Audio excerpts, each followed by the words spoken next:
ganun lang yata talaga ang buhay may asawa.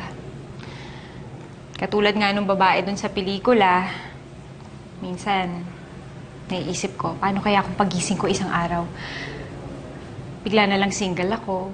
Oh. Diba? Wala akong pamilya, wala akong asawa, wala akong mga anak. Yung ako lang mag-isa, yung wala akong iniisip kundi sarili ko lang. Sarap siguro nun, ano. Pero syempre, alam ko namang hindi mangyayari yun at imposible yun, di ba?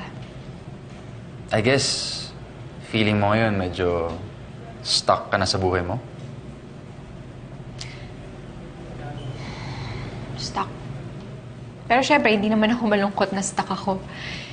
Kasi, mahal na mahal ko naman ang pamilya ko eh. Tsaka, masaya ako kapag kasama ko sila. Pero minsan, iisip ko parang nakakalimutan ko na yung dating ako. Ako naalala ko pa rin.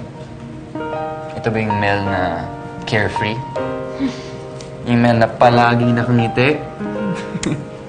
Okay, tara! Okay! Oh, okay ba dito? Uy, ang saya naman dito! Dito na.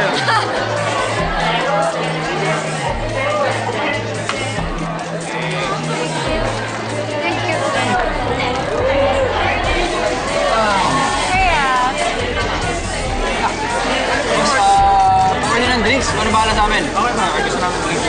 Manginom ka. Diba? Nandito na tayo. Tama. Okay. Sayo na rin tayo. Ayoko!